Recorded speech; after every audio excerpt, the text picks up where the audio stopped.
নামনি অসমত আছিল আৰু আমি উজনি অসমত এই কামটো আৰম্ভ কৰিছোঁ।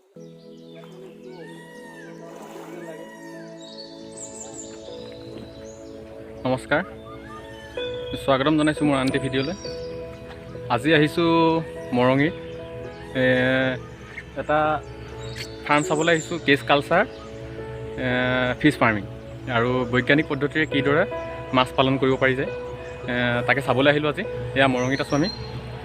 এইপিনে ৰশ্মি আছে, তাৰপৰা আমাৰ NGOৰ ধ্ৰুৱদা আছে, এনেকৈ আহিছোঁ তিনিজনে চাবলৈ আহিছোঁ কেনেকৈনো পালন কৰিছে আৰু মাছক কিনো খুৱাইছে তাকে চাবলৈ আহিলোঁ।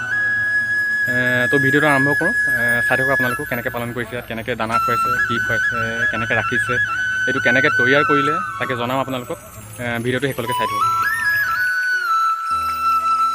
মাজলৈ আহা ৰশ্মি, এয়া ৰশ্মি আৰু ধ্ৰুৱদা। আমি গৈ আছোঁ পানীৰ মাজত থকা ফাৰ্মখনলৈ। চাওক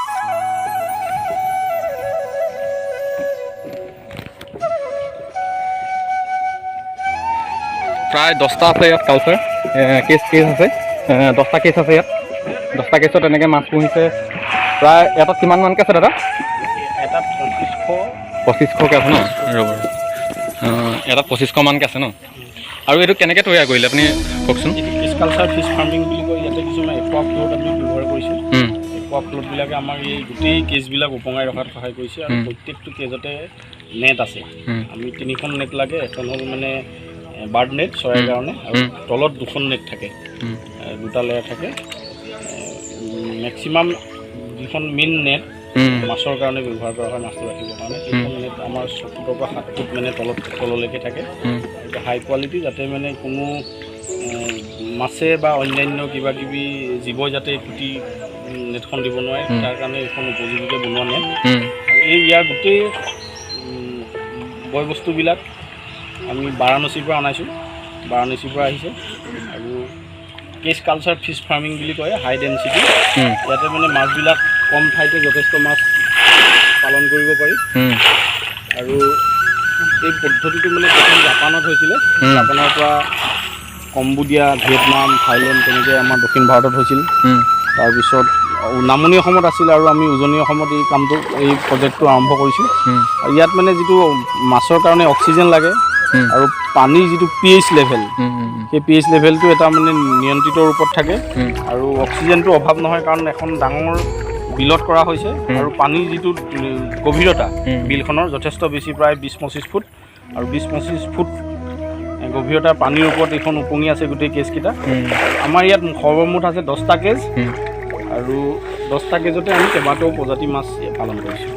আৰু ইয়াত আপোনাৰ বানপানী আহিলে বা পানী কিবা আহিলে দিগদাৰ হ'ব নেকি, কিবা প্ৰব্লেম হ'ব নেকি? একো দিগদাৰ নাই। যদি পচন্দ সোঁত আহে তেতিয়া বেলেগ কথা। ইয়াত মানে যিহেতু এখন নদী নহয়, বিল, ইয়াত পানী ওপৰলৈ উফন্দি উঠে, কিন্তু ইয়াত সোঁত নহয়। সেইকাৰণে ইয়াতে যদি পানী বাঢ়ি যায়, এইখন লগে লগে ওপৰলৈ উপঙি যায়। অন্য কোনো সমস্যা তেনেকৈ নহয়। আপোনাৰ তলত যিখন নেট ব্যৱহাৰ কৰিছে, এখন নেটত আপোনাৰ কিমানকৈ পৰে? এখন নেটত প্ৰায় 15,000 পৰা 20,000 ভিতৰত। এটা কেছত কিমানমানকৈ পৰে মানে হেৰিটো কৰি? প্ৰায় তোমাৰ 1.5 লাখ। এটা কেছত 1.5 লাখ, 1,20,000। আৰু ইয়াৰ যিবিলাক একুৱা ফ্ল'টবিলাক আচলতে ইয়াৰ একুৱা ফ্ল'টবিলাক যথেষ্ট দামী, 3,000 পৰা 4,000 ভিতৰলৈকে হয়। ইয়াত ইণ্ডিয়াত বেছি এনেকুৱা এই সামগ্ৰীবিলাক নিৰ্মাণৰ কোম্পানী তেনেকৈ নাই।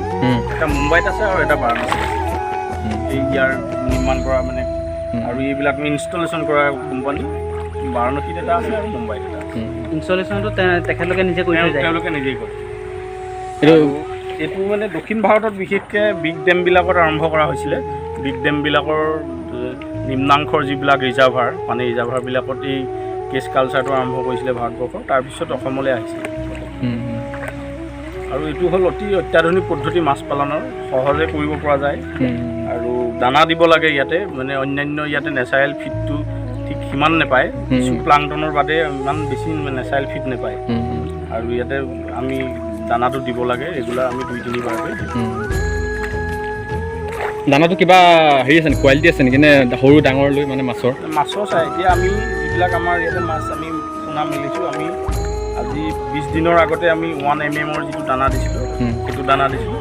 আৰু এতিয়া 1 mm পৰা আমি আমি 2 mm দানা এতিয়া আমি ব্যৱহাৰ কৰি আছোঁ। যিহেতু অলপ ডাঙৰ হৈছে আৰু আমাৰ যিবিলাক এটা কেজত আমাৰ চন্দা মাছ আছে প্ৰায় 3000 চন্দা মাছবিলাকত মাছবিলাকক আমি 3 mm দানা দিছোঁ।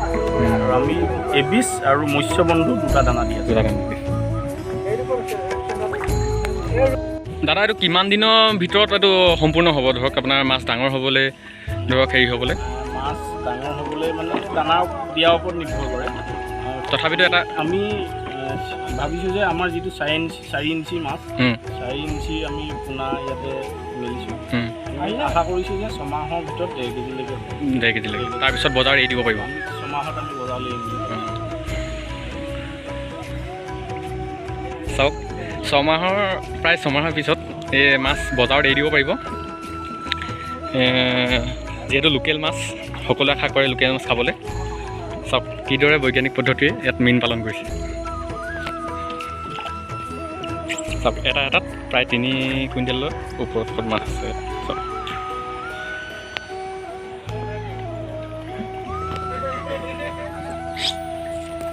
মানকৈ আছে ইয়াত। অঁ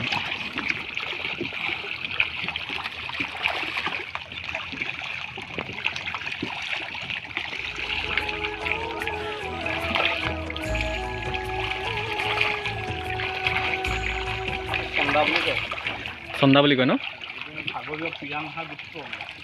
অঁ এই ইয়াৰ পোনাটো ক'ৰ পৰা অনা হৈছে আপোনালোকে? এইবিলাক পোনা আনিছোঁ নগাঁৱৰ পৰা ন?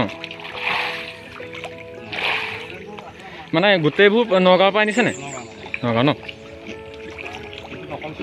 এইটো চন্দা আৰু বাকীবিলাকত? অঁ অঁ আৰু গল্ডেন। অঁ